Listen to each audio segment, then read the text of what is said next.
Durante los escritos del Caballo de Troya se menciona mucho Gog, inclusive en los diarios de Jasón. Él alcanza a ver escritos en la caja fuerte del general que hacían referencia a Gog, y usted escribió el libro sobre Gog, este meteorito que tendría fecha de llegada a la Tierra. ¿Sobre esto hay algo más que decir también?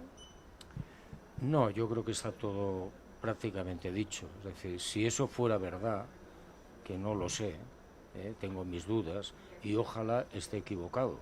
Ojalá me equivoque y Gog no llegue nunca. Pero si llegara, la humanidad se enfrentaría a una de las grandes, grandes catástrofes de la historia. Porque ese meteorito de unos 28 kilómetros de longitud caería en el Océano Atlántico, muy cerca de las Bermudas, y provocaría en 24 o 48 horas alrededor de 1.200 millones de muertos y una oscuridad a consecuencia de las erupciones volcánicas de unos 8 o 9 años, con lo cual iríamos al caos. Ojalá esté equivocado.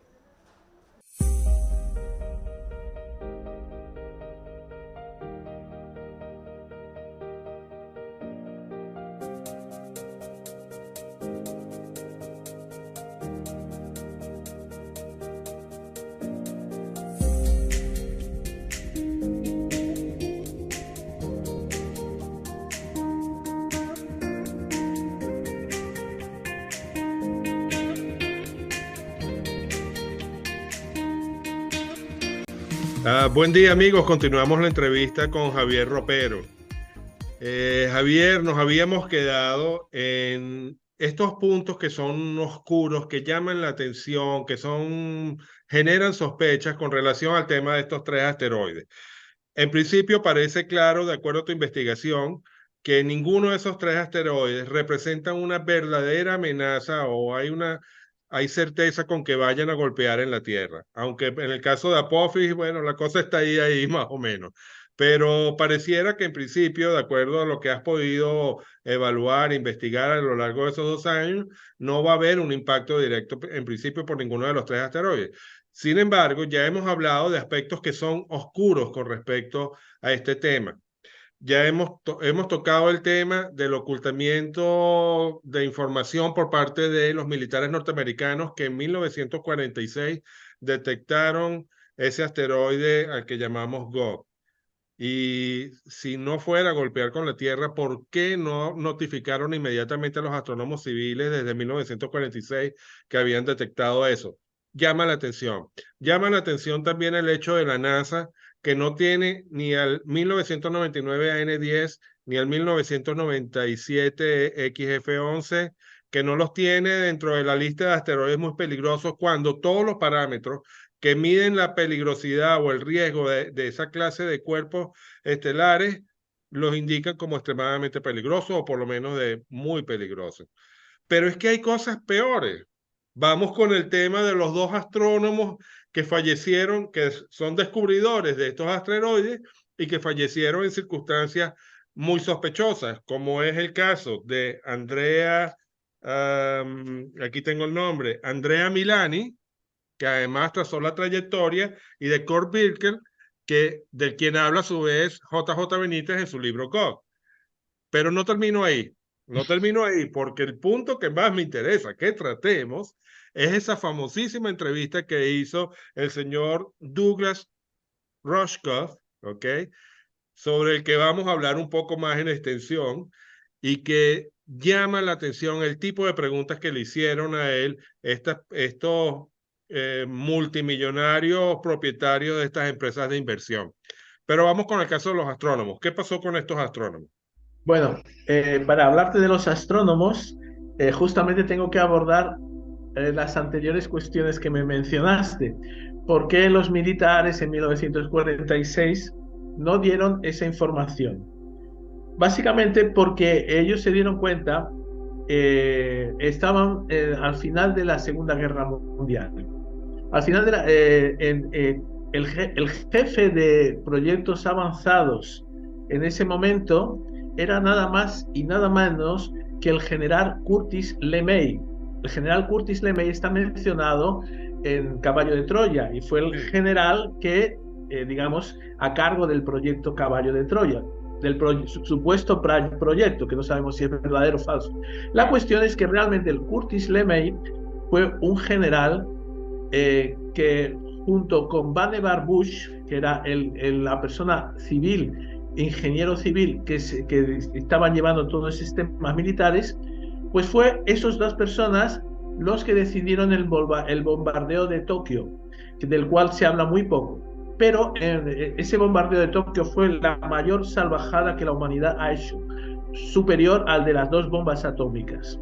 ¿Por qué? Porque estuvieron bombardeando con bombas de napalm Tokio durante varios días, de tal modo que murieron más de 200.000 personas en Tokio y muchos de ellos sufriendo por todas esas impregnaciones de napalm. Algunos de ellos quisieron salvarse yendo al río, en el río tampoco consiguieron. Y eso fue la mayor salvajada que la humanidad ha hecho. Lo que pasa es que los japoneses, una vez que han perdido, ellos ya no quieren entrar en ese tema, también culpa en parte fue de ellos, porque ellos iniciaron esa guerra, ¿no? Y al final ellos perdieron. Los japoneses tampoco se portaron nada bien en Asia, en China en especial y en otros países asiáticos, la verdad. Exactamente. Entonces, pero lo que pasó es que ya te da una noción de cómo se las gastaba Curtis LeMay. El general Curtis LeMay no era para nada una persona compasiva, era una persona que realmente quería resultados. Entonces el resultado en ese caso fue: vamos a bombardear Tokio y vamos a hacer eso. Y Vannevar Bush, que no tenía que ver con los Bush, pero era el jefe de proyectos avanzados también colaboró en toda esa estrategia, y él se lamentaba muchísimas veces después de todo eso, diciendo que no conseguía conciliar el sueño durante muchos años por culpa de lo que él mismo colaboró. Bueno, pues resulta que Curtis LeMay era una persona que cuando veía algo interesante lo consideraba como una baza militar.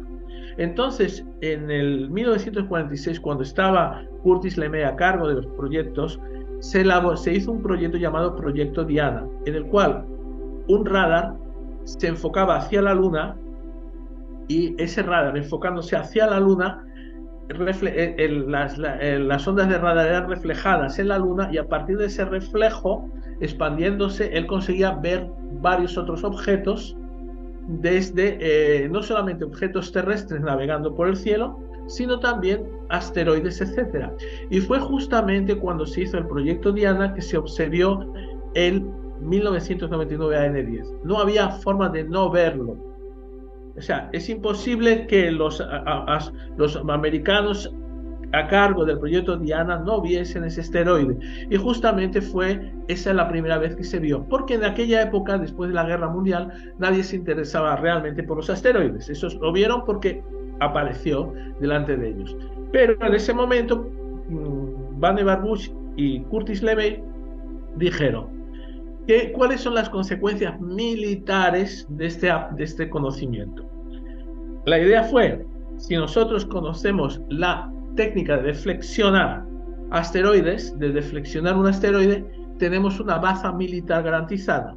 ¿Qué quiere decir deflexionar asteroides? Disculpa la pregunta. Básicamente, alterar su órbita, pudiendo hacer que ese asteroide caiga encima de un país enemigo. Yeah. Entonces, ¿qué pasa? La técnica de la deflexión resultó que era una baza militar, era algo militar.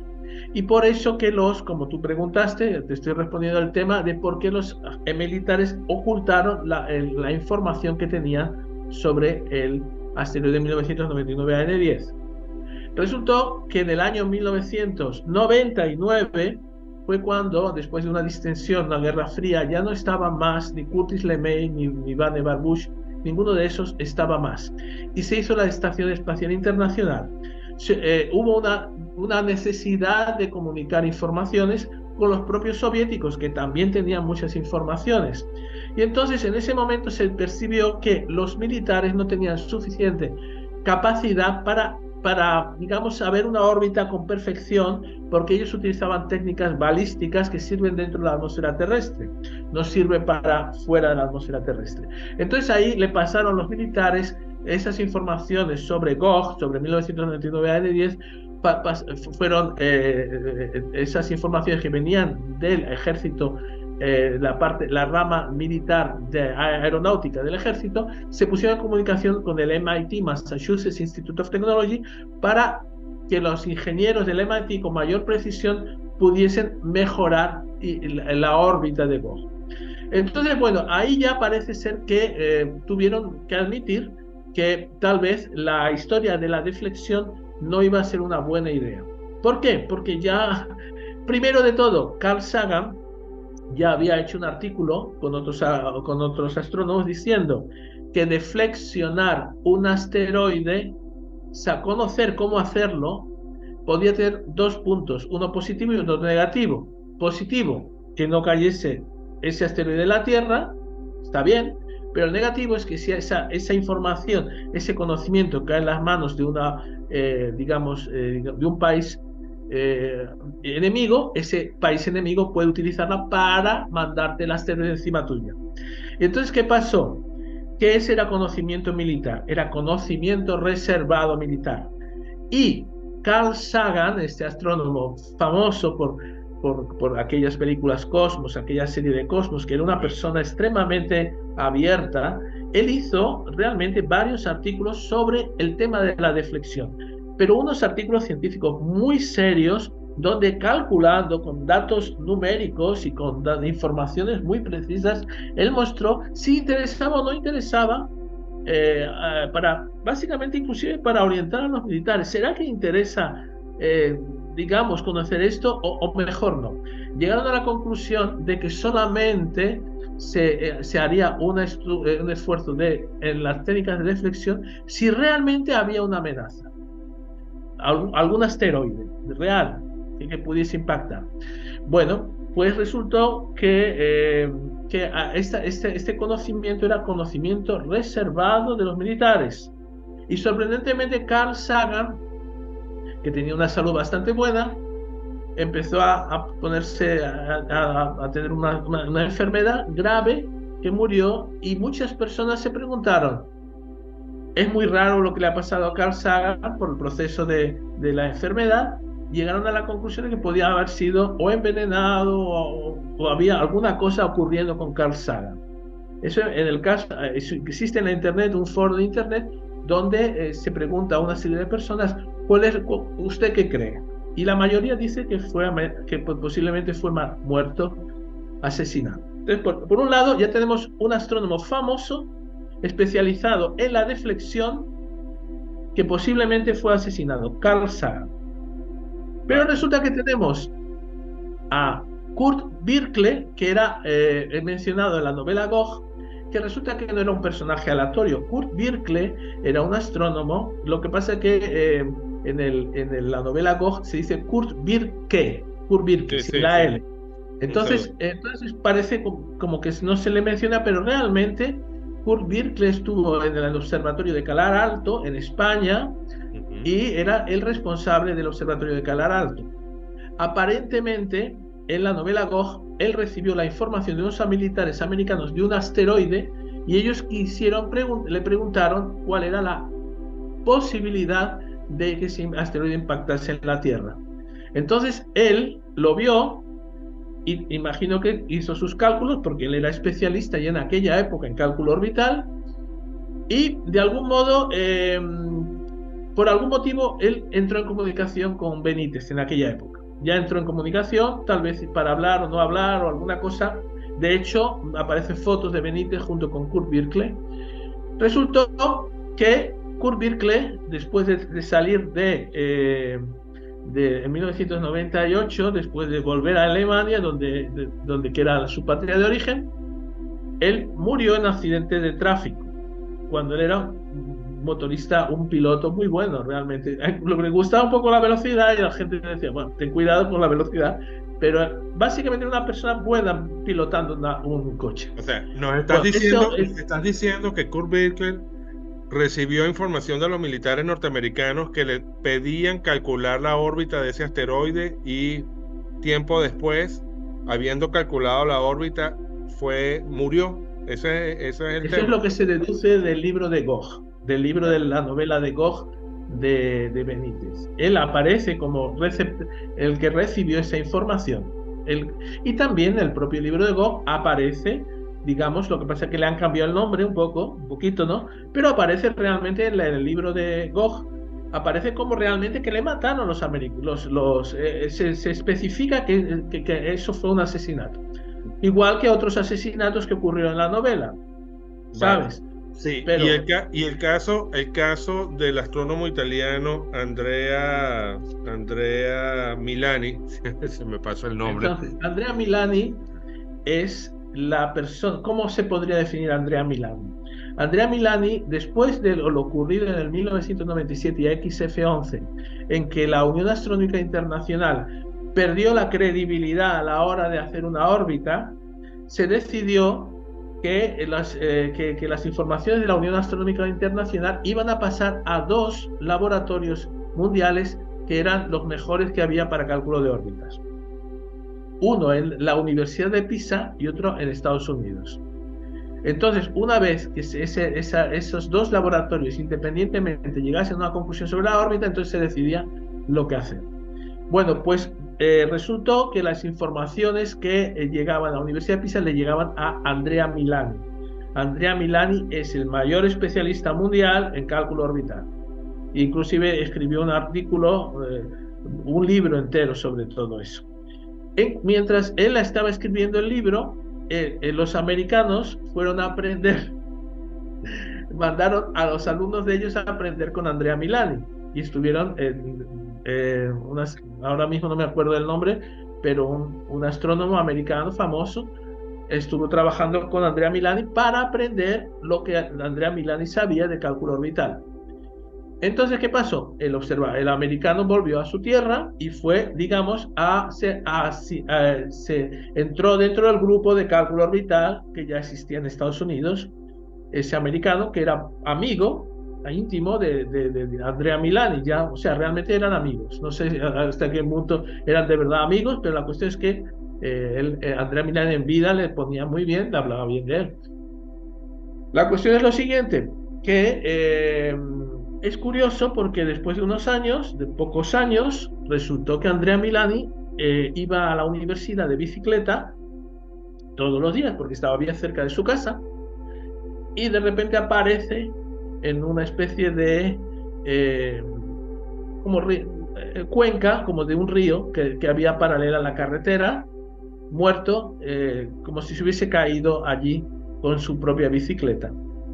Una cosa un poco rara, la policía llegó, dijo esto más podría ser alguien que le haya golpeado con el coche y luego se ha ido a la fuga. Lo más probable es que haya sido eso.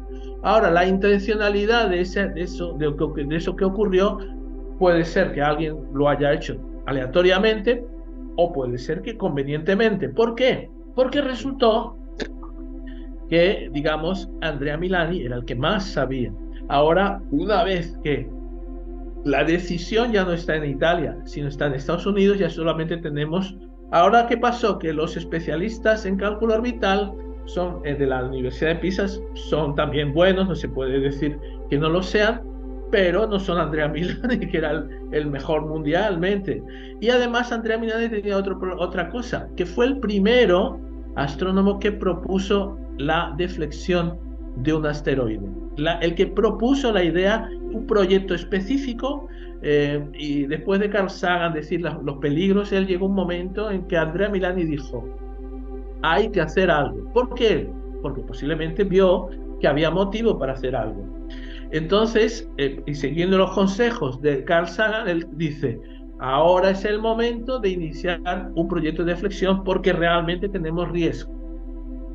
¿Cuál era el riesgo? No se sabe muy bien, pero él inició el proyecto y incentivó a hacer ese proyecto y era el proyecto llamado Hidalgo, donde una nave llamada Don Quijote apuntaría a un asteroide para intentar desviar la órbita, mientras que una otra nave llamada Sancho grabaría todo el proceso. Entonces, ese fue el proyecto Hidalgo generado por Andrea Milani. ¿Qué pasó con Andrea Milani? Disculpe, de hecho ese proyecto es el proyecto DART de hoy en día. Claro, el proyecto DART se inspiró en el proyecto de Andrea Milani, que era el proyecto Hidalgo.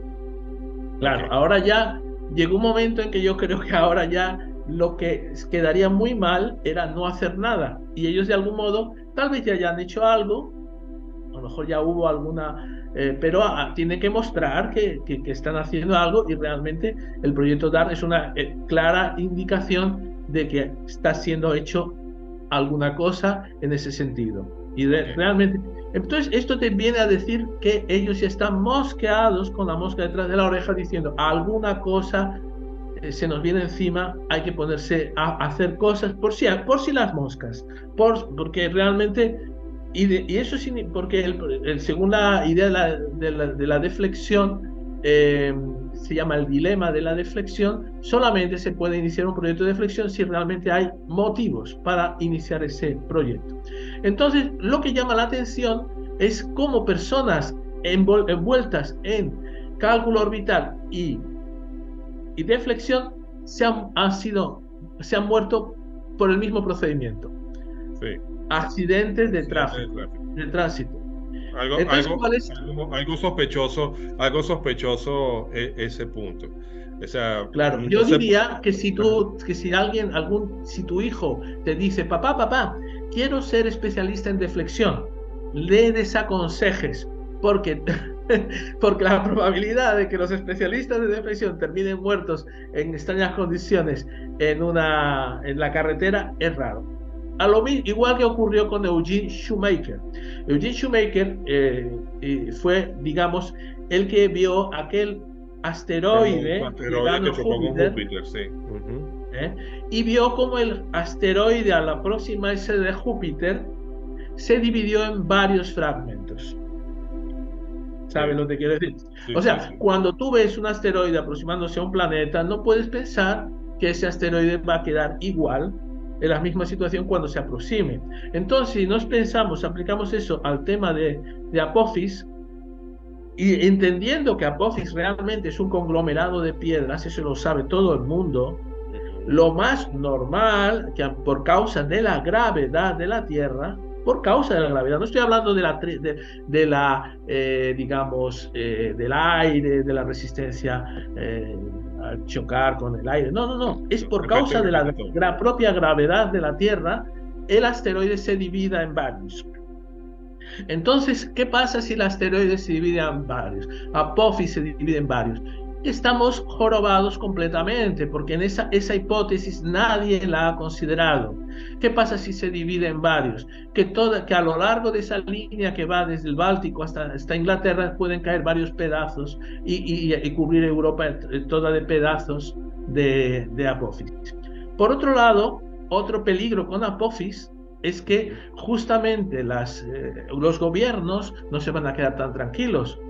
Rusia ya tiene un proyecto de misión para destruir Apophis con una bomba atómica. Ya existe ese proyecto. Roscosmos está iniciando un proyecto de destrucción del proyecto de Apophis con una bomba atómica.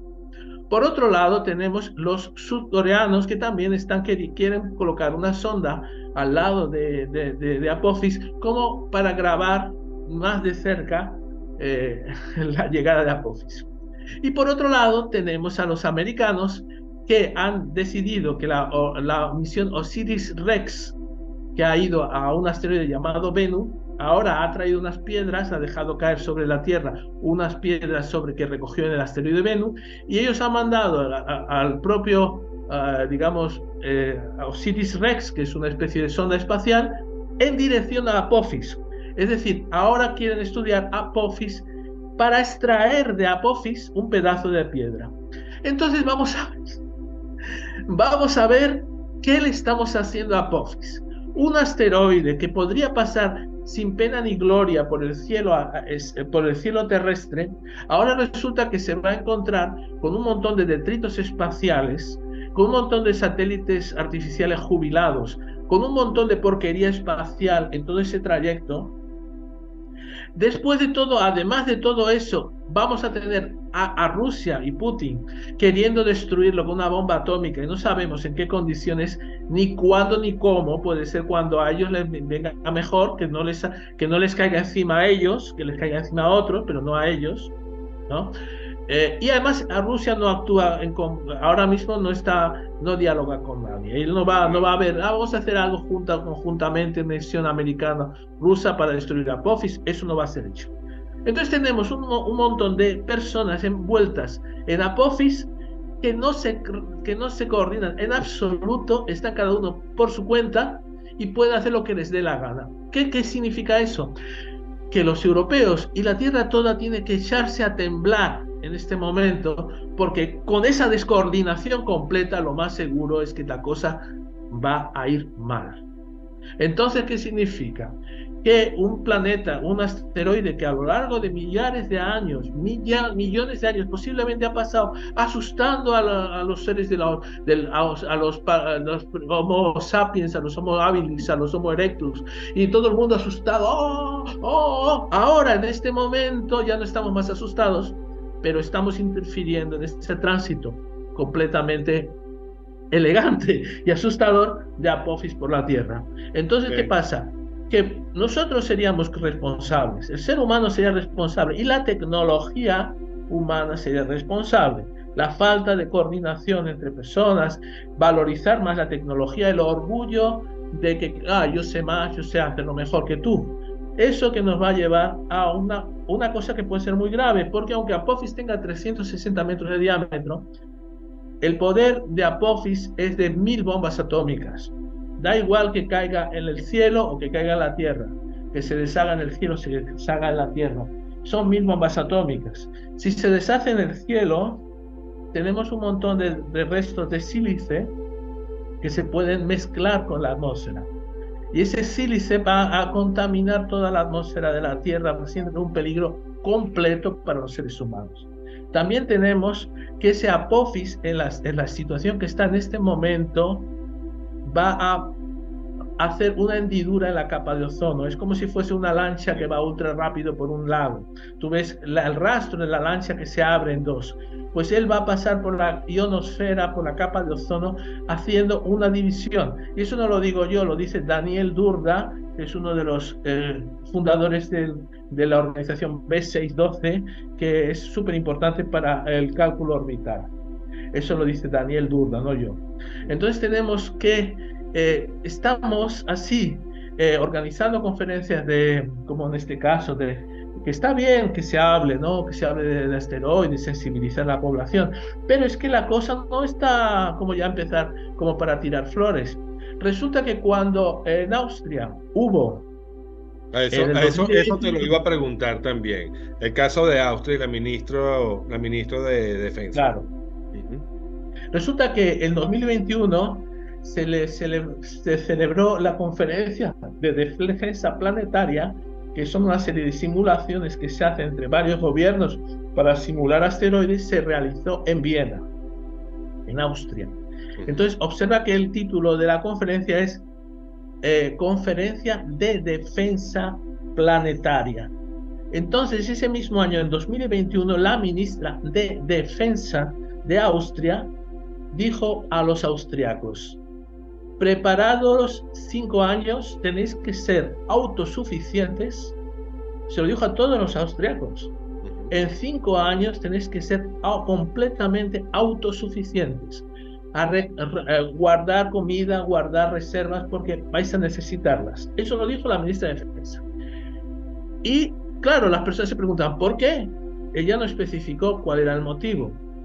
Pero al mismo tiempo dijo la ministra de Defensa que en 5 años todos los cuarteles del ejército austriaco tenían que ser también autosuficientes. O sea, cada cuartel tendría que tener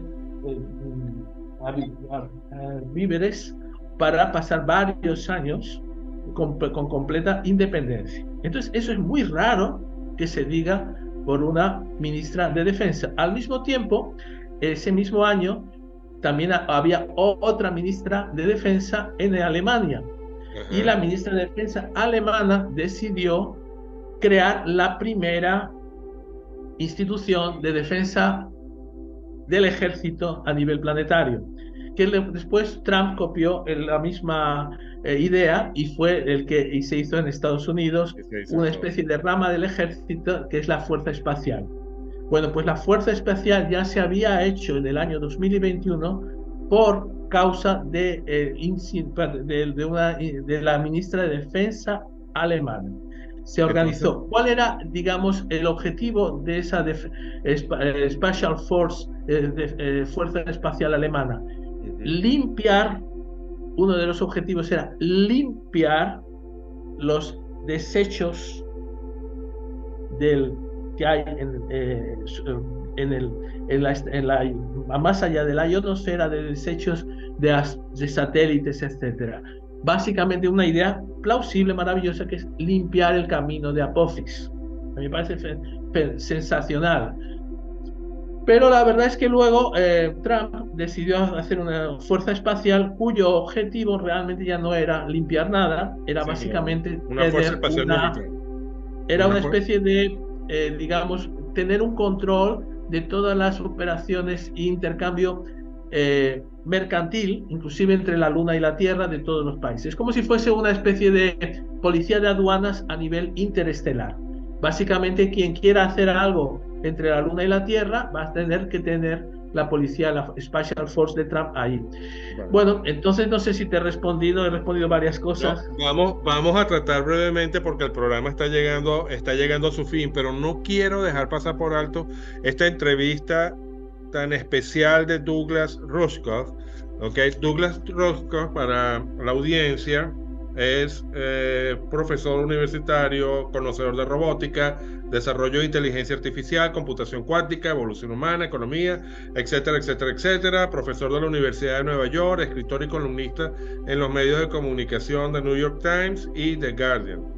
En el 2018, perdonen que esté leyendo, pero no me aprendo las cosas de memoria muy fácilmente.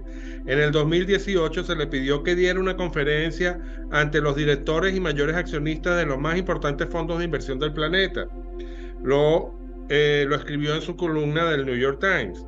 Querían conocer su opinión sobre las zonas del planeta que resultarían menos afectadas por un desastre climático global después de lo que ellos denominaban el acontecimiento o el evento, para el cual, según sus propias palabras, ya no hay tiempo de poder evitar el acontecimiento que ocurrirá entre el año 2027 y 2032. Sé que tú conoces el tema de Douglas Rushkoff. ¿Qué opinas de eso? Sí. Bueno, Douglas Rushkoff, digamos, publicó en la revista The Guardian lo que le sucedió, y no solamente en la revista The Guardian, sino que él escribió un libro sobre todo ese tema. Un libro corto, describiendo cómo fue invitado por una serie de personas para dar una charla. ¿Me estás viendo? Sí, ¿no? Sí, perfectamente. Sí, para dar una charla en un local alejado.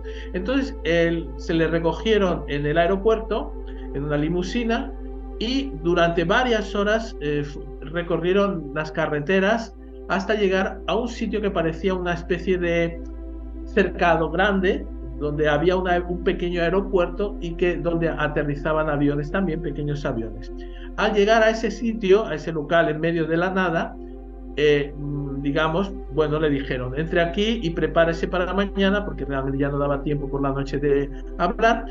Y al día siguiente, cuando se levantó, pensó, ya tenía preparada una especie de charla sobre esos temas que acabas de comentar, y cuando llegó, pensó que iba a hablar ante un público grande, en una sala de charlas, y resultó que no, era una mesa, y él se sentó, y comenzaron a llegar unas 3, 4, 5 personas. 5 personas, sí. Entre las cuales él identificó a gente muy rica, de los más ricos del mundo. Entonces, básicamente empezaron a hablar con él, preguntando cosas así sin mucha importancia, así como para calentar un poco el diálogo, y resultó que después, al final, lo que se enfocaron todos esos 4 o 5 ricos era cómo defender nuestras instalaciones en el caso de que ocurra ese evento. Cómo hacer que el personal que hace la seguridad de la instalación y el personal de fuera no termine invadiendo la instalación. Eso fue básicamente lo que dijeron. Entonces él intentó, digamos, dar sus soluciones. Bueno, primero de todo tenéis que empatizar con las personas que crean esa defensa. Esas personas que están rodeando el recinto tienen que ser como si fuesen de vuestra familia, de tu familia. Sentirse miembros de tu familia de tal modo que los que vengan por fuera puedan ser, digamos, nunca van a ser ni comprados, no van a, los de la defensa no van a ser comprados, ni van a ser sobornados, ni nada por esas personas de fuera. Ellos van a ser fieles a ustedes. De algún modo, fue la solución de Douglas Rushkoff. Pero realmente me sorprendió mucho, ¿no? ese tema, porque ellos mencionaban el evento, esa palabra que tú dijiste. O sea, básicamente va a ocurrir un gran evento.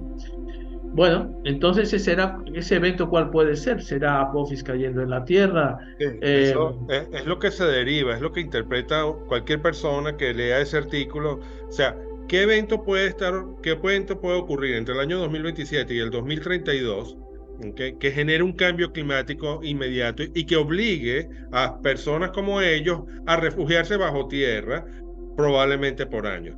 O sea, simplemente la conclusión a la que uno llega desde este lugar, desde nuestro lado, es, mira, hay una información privilegiada y esa información pues ellos la conocen, pero no la conocemos el resto. Te quiero hacer una pregunta muy rápida, nos quedan muy pocos minutos y quiero que seas breve.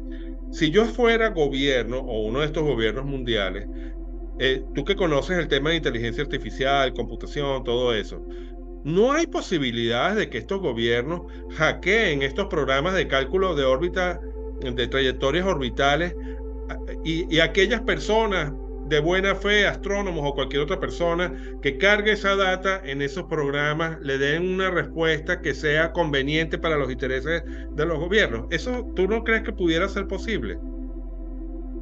Yo creo que sí que es posible. O sea, por ser posible, creo que es posible. Pero yo te puedo decir que confío en el programa que yo utilizo. O sea, no, espera. No digo que el programa esté malo.